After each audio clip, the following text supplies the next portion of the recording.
In October 2003, Tina and Gabe, both 26 years old, celebrated their wedding in Birmingham, Alabama. For their honeymoon, they decided to embark on an adventurous trip. Just 2 days after their wedding, they flew to Sydney, Australia for some sightseeing. Then, after a few days in Sydney, they headed to the west coast for an excursion with a diving company to explore a historic shipwreck, the Angola. On October 21st, at 10 p.m, they reached the coast and boarded the boat that would take them to the dive site overnight.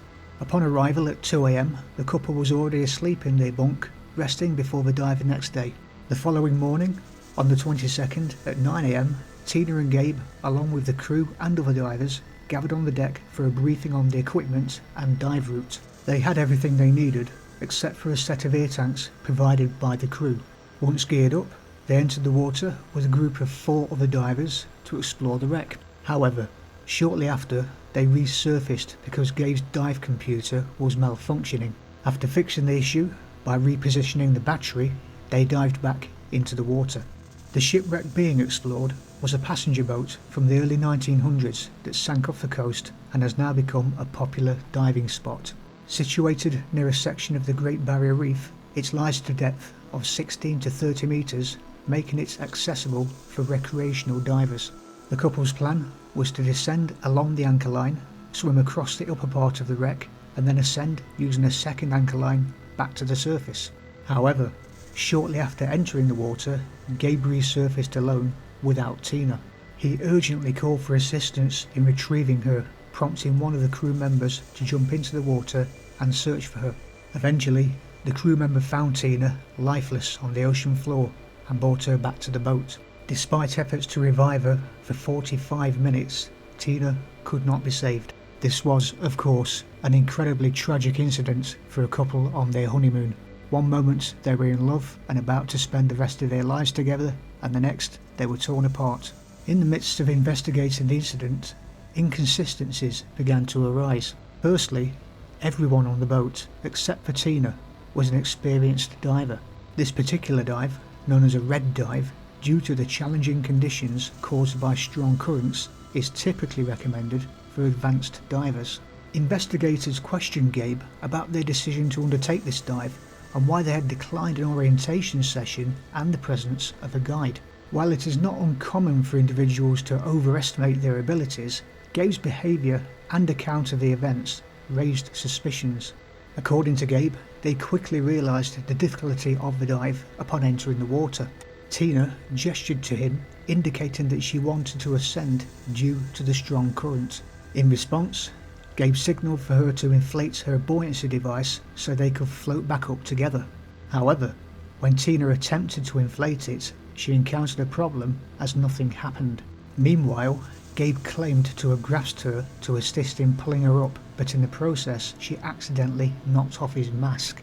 Releasing his grip on her momentarily to fix his mask, Gabe found himself facing a distressing situation upon regaining visibility.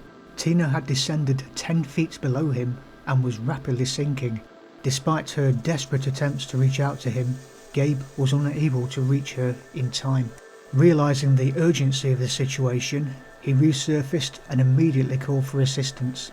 The puzzling aspect of this account lies in the fact that Gabe possessed multiple certifications, including open water, advanced, rescue and speciality diving. It seems peculiar that with his extensive expertise he was unable to aid Tina. He could have assisted her in inflating the buoyancy device or provided her with air after she sank. Furthermore, the inconsistencies in Gabe's various retellings of the incident raised suspicions. Throughout the investigation, he persistently requested the return of his dive computer, a device worn on the wrist that records crucial dive data such as depth and time. Gabe's frustration and arguments with the police, even making a second request for the device, intensified when they refused to return it. Subsequently, it was discovered that the information provided by Gabe contradicted the data retrieved from the dive computer. Additionally, his narrative conflicted with the accounts of other divers present on that day.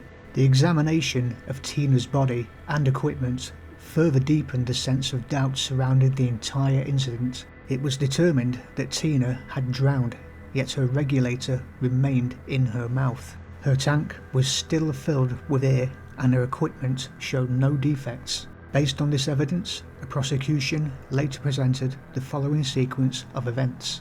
Upon re-entering the water for the second time, the couple was observed embracing in the water.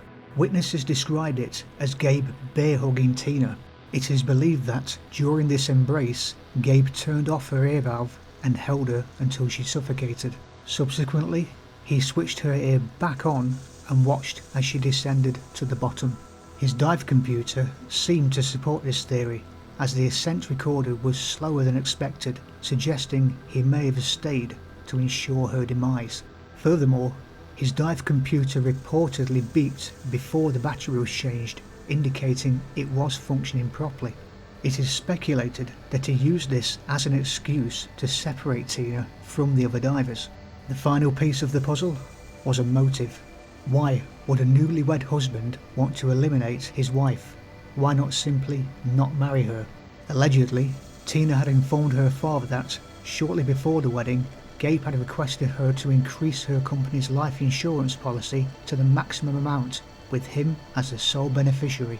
In Australia, Gabe pleaded guilty to manslaughter and received a 12-month sentence with a suspended 4-year term. Upon completion, he was deported to the US, where he was arrested and faced charges once again. However, the judge dismissed this case due to insufficient evidence. It was also discovered that the prosecution's own witness, a diving expert, changed his stance during the trial. New evidence emerged revealing that Gabe's diving skills were not as advanced as initially believed. His training course was only half the usual length, lacking rescue and open water experience. The diving expert later admitted that Gabe was not competent and struggled to save himself, let alone his wife. Gabe even needed help putting on his equipment before the dive. Additionally, the judge prohibited Tina's father from testifying about Gabe's alleged request to increase her life insurance policy.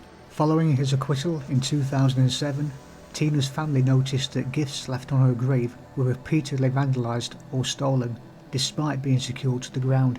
After reporting these incidents to the police, Gabe was caught on camera removing the items with bolt cutters and disposing of them.